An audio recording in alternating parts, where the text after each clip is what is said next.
Chasing winter steelhead in the Pacific Northwest is it's a pretty special thing, you know.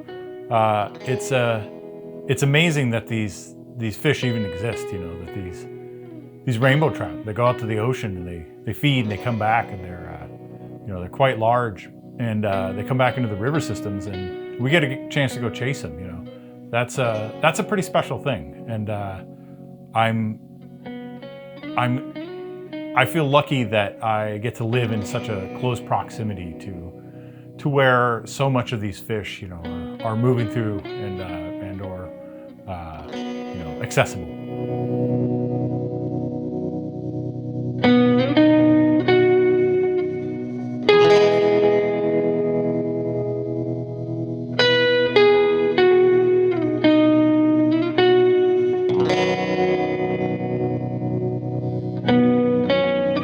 I was thinking about this the other day, and I really picked the wrong time to kind of ratchet up my steelhead angling. You know, these fish are seeing more pressure than they've ever really seen. You know, whether that be environmental, whether that be human. You know, they're just the numbers are way down, and you know,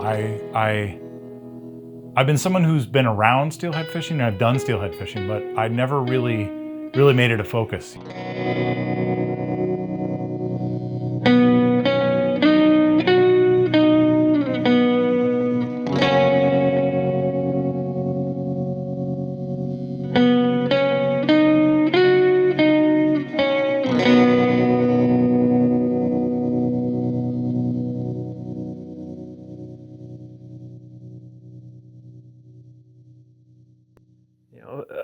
I've always seen fly fishing as a great excuse to just be walking in a creek in a beautiful place, and it felt like steelhead and even salmon fishing involved bigger gear, bigger water, and really just lower chances of catching fish. So I kind of just got hooked on trout early on, and then that just, snowballed into being, a lifelong obsession.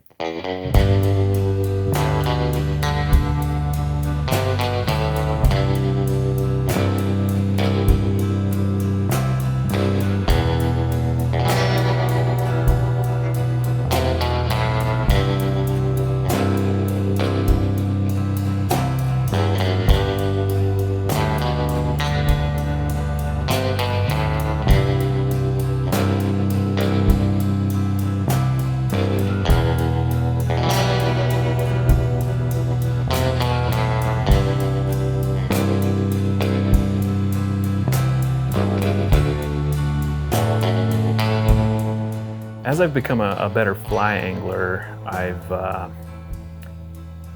you start kind of having dreams of going after bigger fish or more challenging fishing. Like recently I've begun to have a little more success with streamer fishing, and that brings back some of that fun of when I was a kid, throwing spinners through a hole, and that hookup is so fun. So I think steelhead fishing has some of that same kind of excitement to it, where you're trying to get that aggressive hit on a swing, and that is more appealing as I'm starting to unlock some of the secrets a little more.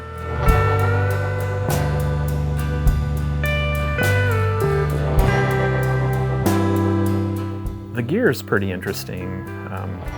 There's this history of these big flashy flies that they kind of remind you of those big Atlantic salmon flies. Again, kind of the cool stuff that all these old guys were into for so long. That's pretty fun because with fishing for trout, I'm primarily trying to match insects, and that's just not the case with steelhead.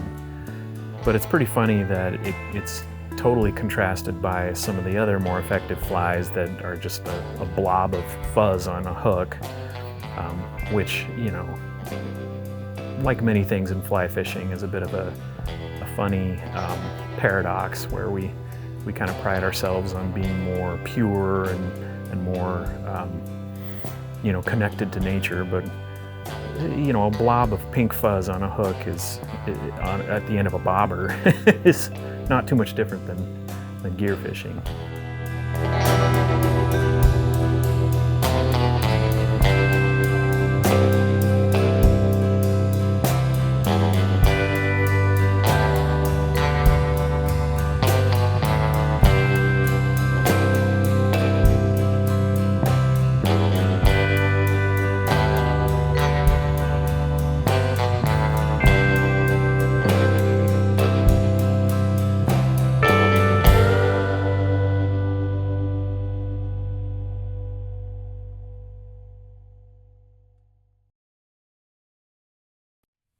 Yeah, spey casting is something that takes practice, and it takes some dedication, and I'm terrible at it. I'm absolutely terrible at it, but I understand the mechanics of it, and it really is just kind of, once you get the mechanics down, and then it's about getting your timing down. And again, I'm pretty bad at it, but I'll get better, and I am excited to be able to look back at things like this and see how much I've improved on my casting, and potentially what that means as far as connecting with more fish or not. Who knows? But at least I'll be more proud that I've learned to cast better. So if you're talking about the fish of 1,000 casts, I'm going to try to make 1,000 of those pretty decent casts.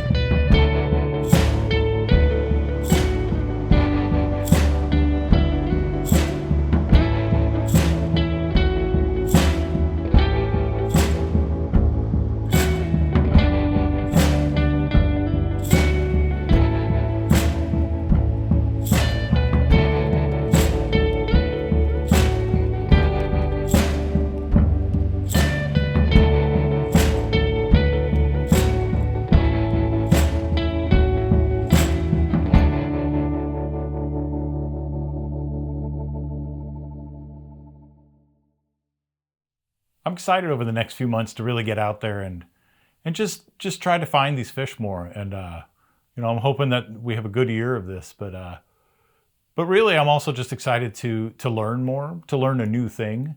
And I think that's really good for any of us at any age, is to kind of challenge ourselves a little bit, get out and learn something new. And that's something I've really been looking forward to with this coming, this steelhead season, is just learning this new way of fishing from it. And I look forward to getting out with people who actually know what they're doing, and seeing what I can learn from them too, if they're willing to share their knowledge.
there's one thing that I've learned in my limited time fishing for steelhead, it's that patience is the key to the game, and that at the same time, with patience, you need to have alertness, because there's this chance that it's going to happen at any moment, and you need to be ready for that. And I think it's really good to kind of be in the right headspace and the right kind of frame of mind for when it does happen, and because it doesn't happen all that often.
I think now more than ever, we really need to pay attention to, if we as anglers really want this to continue, it's not too late for these fish, but I think that we really need to kind of make sure that we're doing all the right things to make sure that there's a longevity to this, and that within our area that we still have wild runs of these fish that we can go fish for, but also just to make sure they're there, because they're part of the ecosystem.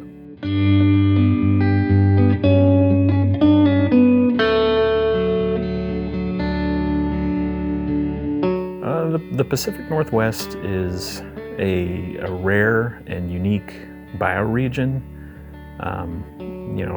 Temperate rainforests are rare around the world, and we probably have the pinnacle example of it here on the west coast of North America.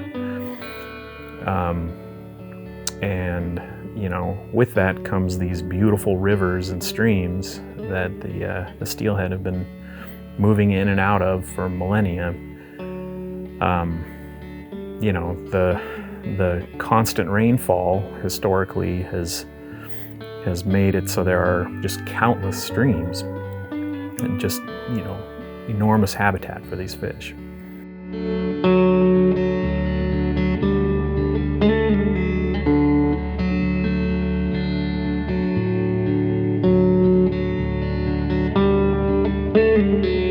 I think one of the allures to winter steelhead fishing is being in that scenery and really getting to experience that part of nature at that time of year, which a lot of times can be cold, wet, and kind of miserable, but at the same time, there's always this hope of what if there is something on the end of my line, and it's what keeps people coming back.